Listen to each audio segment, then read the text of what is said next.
Hey everybody, it's Pixel. Today I'm going to be trying something I've seen all over the internet, and even in a couple of my fast meal books, but we are going to be trying out crunch wrap casserole. For that I'm going to need a bag of tortilla shells, can't talk, a cup of sour cream or a small container, a pound of beef, a can of refried beans, a package of taco blend, cheese, a can of Rotel tomatoes, or in my case, fire roasted tomatoes. Part of a bag of ranch Dorritos, probably about half, or Nacho if you prefer it. And this sucks. Okay, I've got my beef browning up. To that I'm going to add a light sprinkle of chili powder and a nice mixture of garlic and pepper I have. Stir that in and let it brown and season into our beef. Right, I've gone ahead and put the 4 burrito shells in the bottom of our casserole dish. And after the beans are a nice solid layer on the bottom, we'll be layering that with about half of a large packet of our cheese. Next will be the Rotel or roasted tomatoes.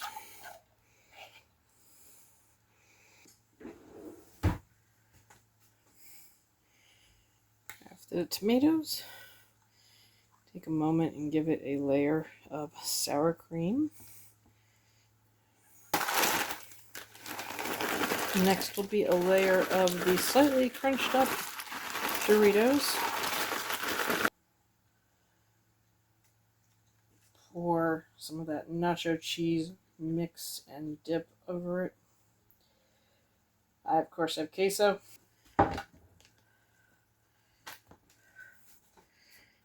And the last but not least part of our casserole will be the layer of beef once it is all browned.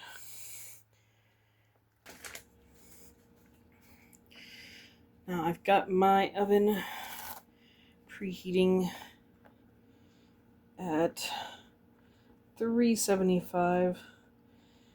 Take the time to put our last burrito shell. Try to close this up.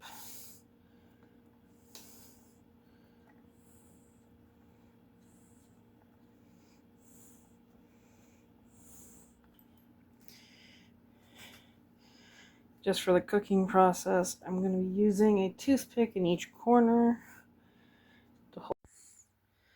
Okay, the crunch wrap casserole came out of the oven. I let it set for about 10 minutes, and it came together really well. Also added a little tiny bit of lettuce and salsa onto it, so let's get a nice bite and try it on out. Well, I'm going to have to say this is pretty enjoyable. I think the only thing that kind of stinks is the crunch factor of it from the Doritos kind of cooked in if everything got soggy. So I wonder if there's a better way to layer it where it wouldn't happen.